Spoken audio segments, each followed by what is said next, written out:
The Mastery of Being by William Walker Atkinson, 1911. Part 1, Reality.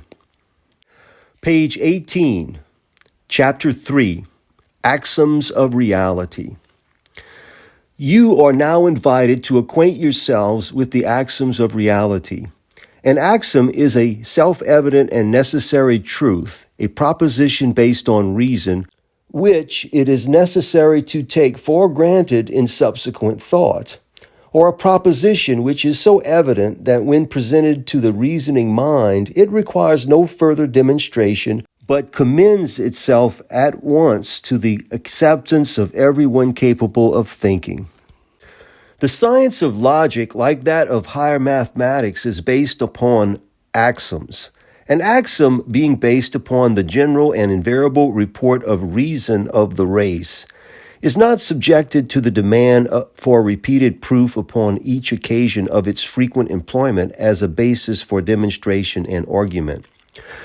To dispute the evidence of the axioms of rational thought is akin to disputing the validity of human thought itself. In the latter case, however, even the validity of the disputation would be attacked at the same time that the axiom was attacked, for the disputation itself is a manifestation of human thought. The axioms hold ever unless we deny the validity of reason. In the axioms of reality herein given will be found the fundamental and elementary reports of the reason regarding the ultimate principle of reality, which we have stated as the subject of our inquiry. These axioms should be carefully studied, considered, and committed to memory. They will be found to furnish an infallible touchstone with which to test the soundness of any philosophical or metaphysical doctrine, dogma, or teaching.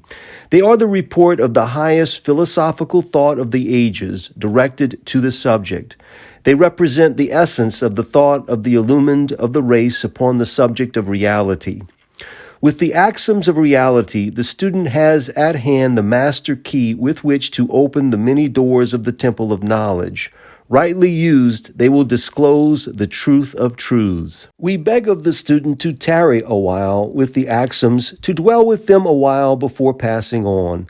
The mind that is saturated with the truth embodied in the axioms cannot go far astray on the path of philosophical knowledge. They will serve as a constant series of infallible guideposts, pointing ever to the truth. Do not pass them by as dull, dry, tedious, or technical, for in them you will find all the interest that is imaginable. In their few words is to be found the essence of all philosophy and metaphysics. Make them your own, treat them well, and in the hour of your mental stress and trial, they will be found by your side, whispering the word of truth in your ear, clearing away all doubts, and brushing aside all conflicting and contradictory arguments. Hold fast to the axioms. This is our first and last advice to the student. Hold fast to the axioms. Axiom of actual existence. First axiom of reality. Reality is existent in truth, in verity, and in fact as the essence, nature, substance, and principle of all that is. This axiom announces the actual existence of reality, not the imaginary existence, but the real, veritable, truthful, and in fact existence, not the temporary or temporal shadow of existence, but the fixed, unalterable, eternal existence which alone constitutes real existence, not the existence of the fleeting form, but the existence of the eternal essence. This actual existence is the reality of philosophy. Only that which exists and remains unchanged, invariable, and permanent may be said to be reality in the strict philosophical sense of the term. On every side and in everything we perceive the manifestation of constant change of form, shape, and activity, everlasting and ever manifest transmutation of substance from one phase to another, impermanence in everything, nothing stable, nothing constant, nothing persisting, everything in constant motion, everything in a state of flux, everything flowing on like a river, never the same for 2 consecutive moments, everything the ever-changing particles of a huge cosmic flame, nothing permanently being, everything constantly becoming or passing from one state to another. Action and reaction, cycles and rhythms, the beginningless and endless sequence of events, the constant operation of cause and effect, the law of change, ever modifying and altering the shape, form, activity, state, and condition of everything, even from the very moment of its creation or birth. Being's ceaseless tide. We are constantly aware of the chameleon-like nature and character of what Gautama, the Buddha, called being's ceaseless tide, which ever-changing runs linked like a river by ripples following ripples, fast or slow, the same yet not the same, from far-off fountain to where its waters flow. Into the seas, these steaming to the sun, give the lost wavelets back in cloudy fleece, to trickle down the hills and glide again, have no pause or peace. This is enough to know the phantasms are the heavens, earths, worlds, and changes changing them, a mighty whirling wheel of strife and stress which none can stay or stem. Subsection, the quest for principle.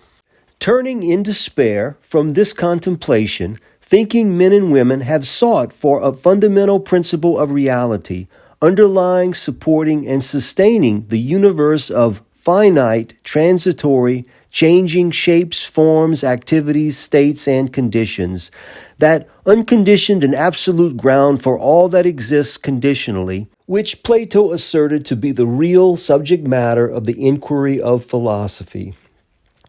The wise have ever refused to accept the changing, impermanent, phenomenal universe as the ultimate verity, truth, and fact of reality. They have always insisted upon looking behind and under the world of manifestation for the essence which they believed must lie back of it, for the infinite essence underlying the finite, for the immutable essence underlying the ever-changing, for the eternal essence underlying the transitory. Gazing upon the universal manifestation of the law of change, the thoughtful have ever asked themselves, and others, the ultimate question: what is it that manifests change? What is it that is? What is it that is actually, verily, truthfully, and in fact, reality? While the majority of the race has contented itself with creating deities, gods, demagogues, godlings, and minor supernatural entities in endless variety, number, and name, the wise of the race, discarding these creations of the naive imaginations of their brethren and ignoring the interested dogma of the various priesthoods attending the shrine of the local deities, tribal gods, and the supernatural personages, have ever sought for the principle of reality which abides, lives, and has its existence in the infinity of manifested forms, shapes, activities, and existences of the universe, and in which they so abide, live, and have their being. Like old Omar, they have sought ever for the abiding presence, that ultimate reality, whose secret presence throughout creation's veins, running quicksilver-like, eludes our pains, taking all shapes from Ma to Mai, and they change and perish all, if he remains. They have perceived that reality cannot be merely the outward forms, shapes, activities, states, and conditions of manifested existence. For the finite character of these were soon discovered. The material panorama of the manifested universe was recognized as a phantasmagoria, and all beings participating in it as mere actors on the great stage of the cosmos.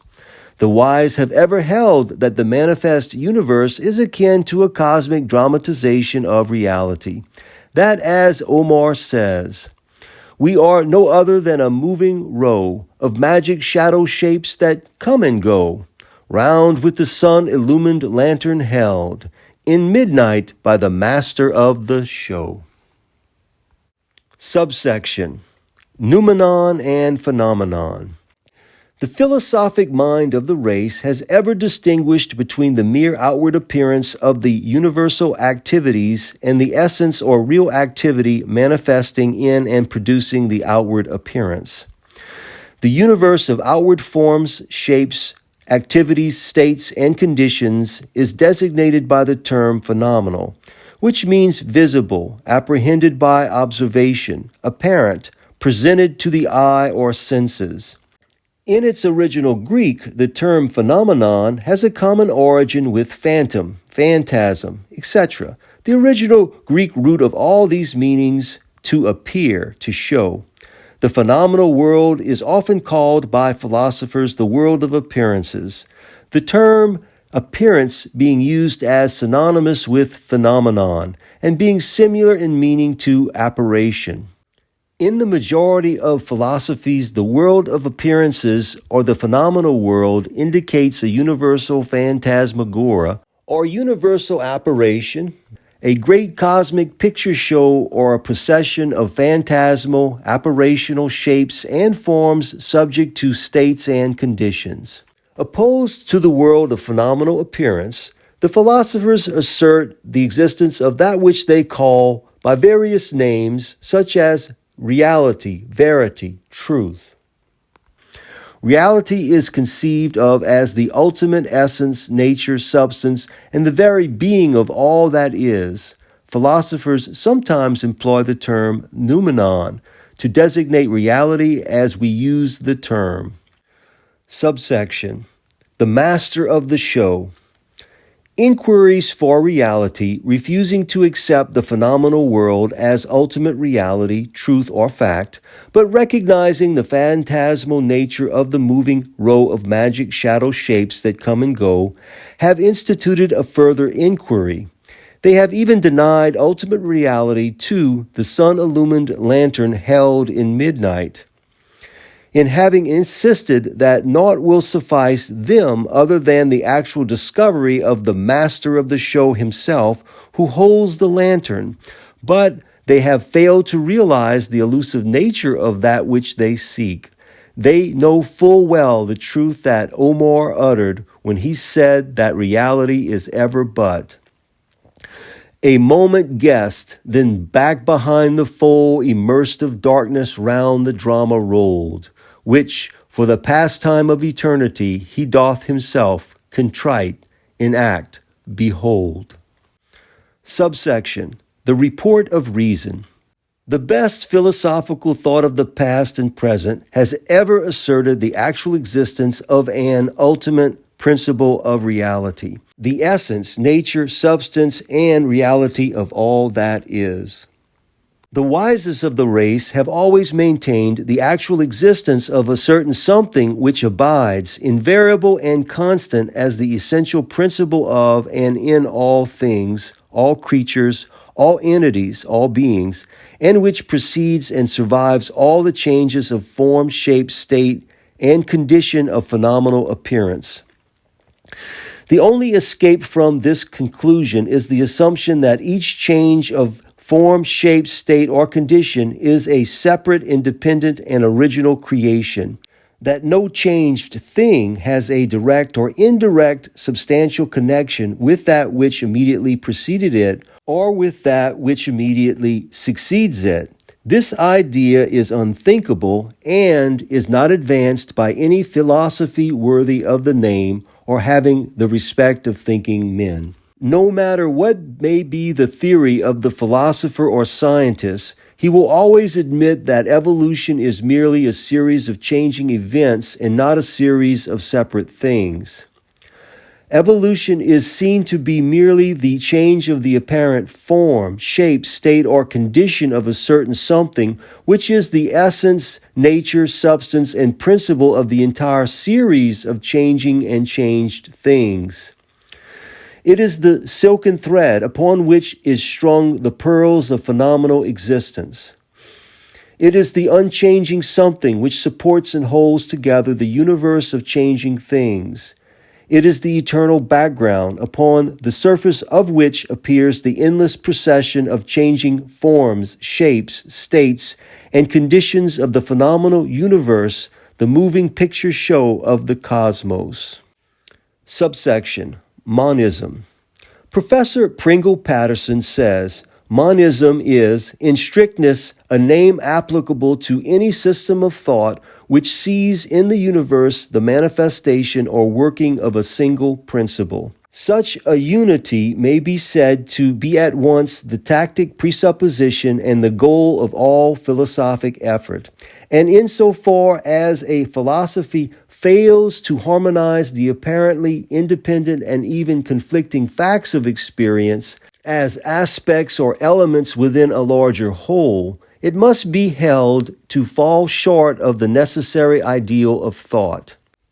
Dualism in an ultimate metaphysical reference is a confession of the failure of philosophy to achieve its proper task, and this is the justification of those who constantly use the word as a term of reproach. Subsection: the report of intuition. In addition to the report of reason regarding the necessity of an ultimate principle of reality, the intuition of man has ever informed him of the existence and presence of an abiding, unchangeable something within, a something which transcends all intellectual knowledge and reasoning processes, but which is perceived to be ever present at the very heart of one's being, the very soul of one's soul. Intuition informs man that he is resting upon a great sea of reality, that there is a something underneath and back of him which is the supporting reality of his being and life. So universal is this perception of intuition that the reason is bound to take it into consideration and to combine and correlate it with its own reports and judgments. Moreover, it remains for the reason to interpret and announce that which the intuition inevitably perceives.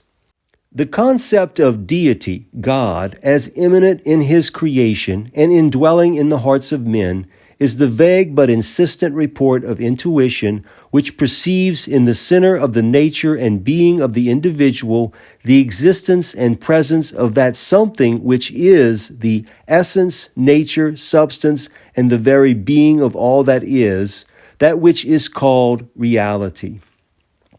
As an advanced teacher has said, the being you have heard of as God exists metaphysically, but is an idea of your mind, and reality is an attempt on the part of your mind to grasp the nature of your own being, and it is the business and duty of every human entity to assume absolute identity with the idea of God. The idea of God is the best description in the universe, in its purity and in its perfection, of what you really are, thrown out, as it were, a thought picture upon the enterprise of the universe. The universal intuitive perception and conception of a God of some kind is the result of this inevitable report of intuition that there is a reality in which we live and move and have our being, and which also lives and moves and has its being in ourselves. End of chapter 3.